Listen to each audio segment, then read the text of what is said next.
Welcome to Dr. Jett's continuing series on calculus. Today's section is 4.4 from Rogowski. 4.4 from Rogowski covers concavity, the second derivative, and how it affects graphs. The first thing we're going to talk about is concavity. What is it? That makes sense, right? Then we're going to talk about a related topic, very closely related to concavity, is inflection points. We're going to use second derivatives and concavity to make an alternative to the first derivative test from last section. This is called then, surprisingly, or unsurprisingly, the second derivative test, and then do some examples. So first of all, what is concavity? Well, I should have a question mark there, right? What is concavity? Concavity is curvature. Well, not technically. Curvature is a very precise meaning for a graph. It's not curvature, it's related to curvature, but you can think of it as curviness. Lines, first derivatives, are slopes. Second derivatives are how much that slope changes, the curving of it. So, the graph is curving here, that's concave up. Do you see that this is a different kind of curving? It's concave down. This is concave up again. Those are the two kinds of concavity. Concave up, concave down. And they're easy to remember if you remember this mnemonic. Concave up is shaped like a cup. Concave down is shaped like a friend. Concave up, concave down. Now, this is related to the derivatives.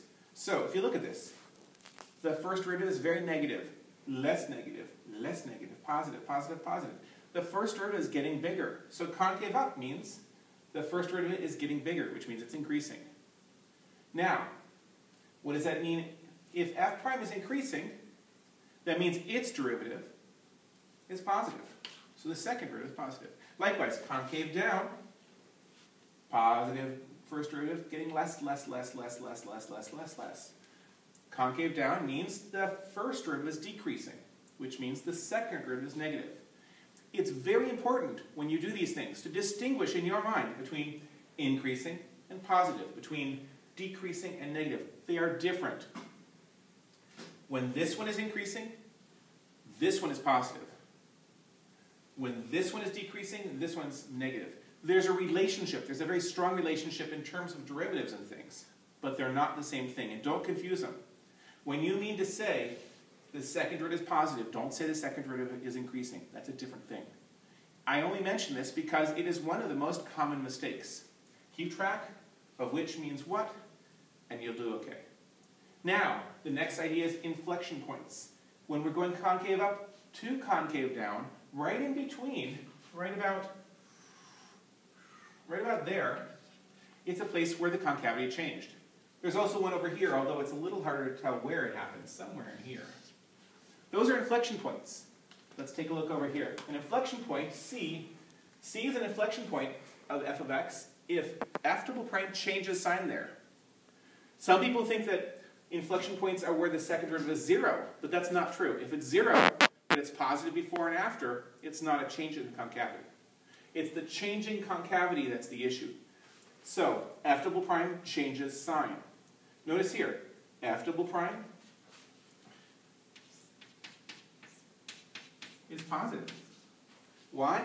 Because concave up means the first derivative is increasing, which means the second derivative is positive. Here, concave down, the second derivative is negative. Concave up, the second derivative is positive. Now, those then are the inflection points because it changed from positive to negative. That's an inflection point because it changed from negative to positive. How does all of this relate to maxes and mins, though?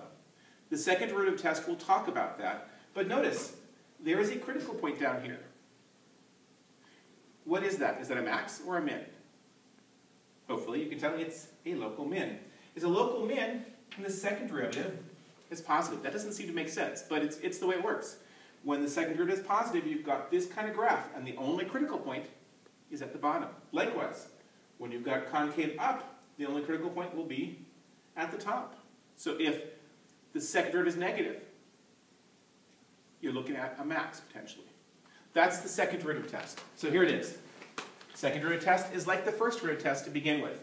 First we find the candidates, which are the critical points. Now instead of making a number line, what we do now is find the second derivative. We plug the critical points into the second derivative. If the second derivative is positive, remember the second derivative positive looks like this, the critical points on the bottom, C will be a local minimum. If the second derivative is positive, we have a local minimum. If the second derivative is negative, we have a local maximum.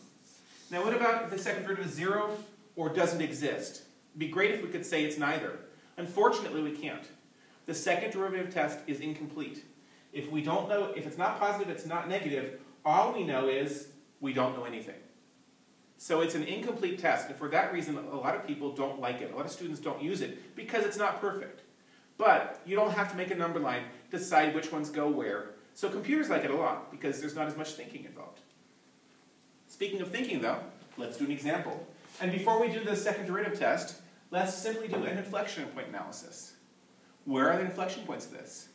Remember, inflection points are where the critical points, inflection points are where the concavity changes. Too many words that start with C.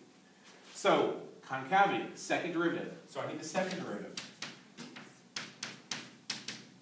First derivative is going to be what? 3x squared plus 2x minus 2. I don't need this, but I do need it for the second derivative. 6x plus 2, that goes away.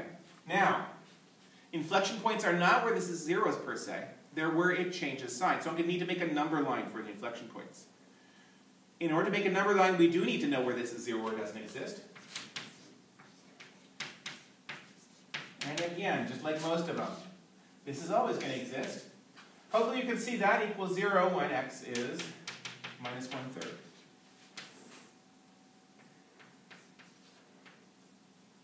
So, I want to know, is the second derivative changing sign? Take something beforehand and something afterward. So like minus 1 here and 0. Plug 0 into there, what do you get? I don't care about the value. All I care about is plus or minus. What do I get if I put a minus 1 in here? I get a minus. Now this is second derivative that we're testing. Second derivative checks concavity. Concave down is negative. Concave up is positive. Did it change concavity? The answer is yes. So x equals minus 1/3 is an inflection point.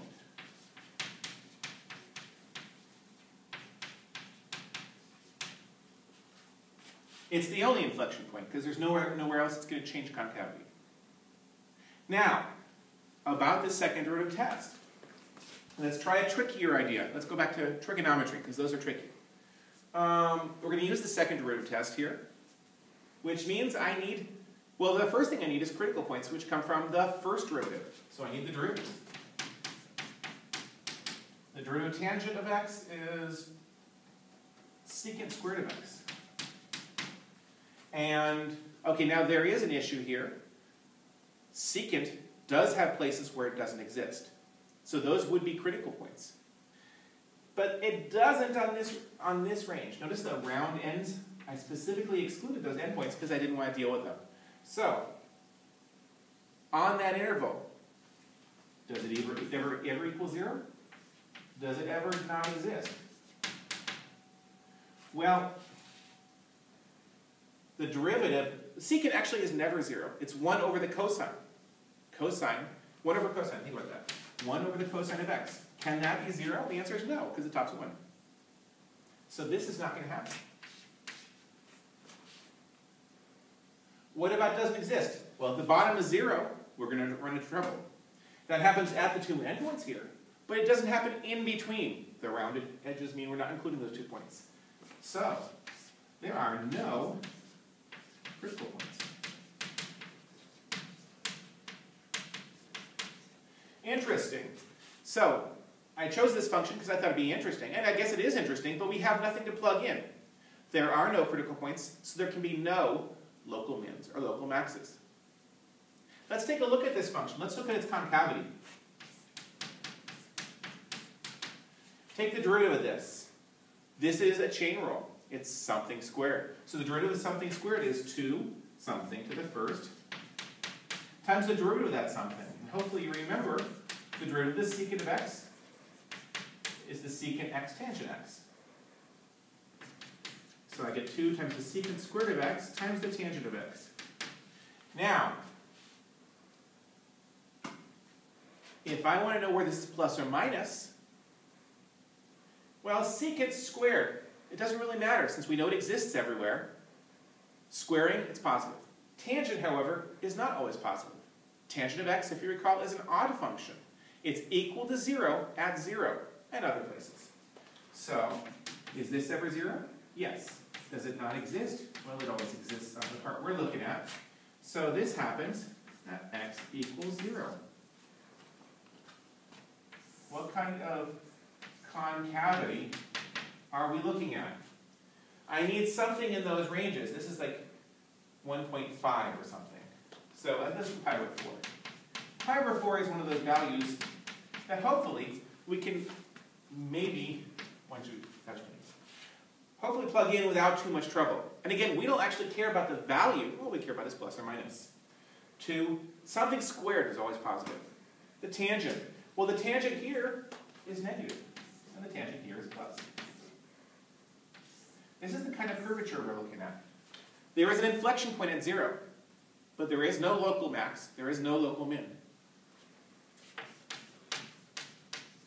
If you remember the graph of the tangent of x, it looks like this.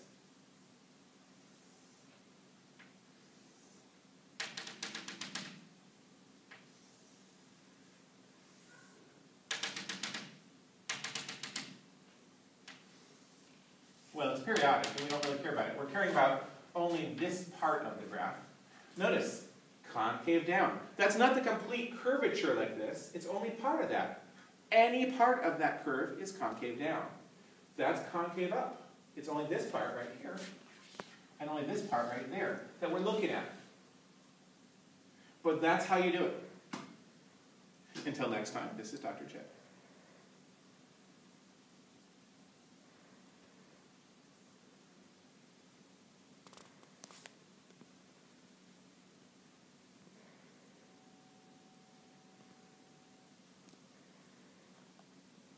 It won't stop.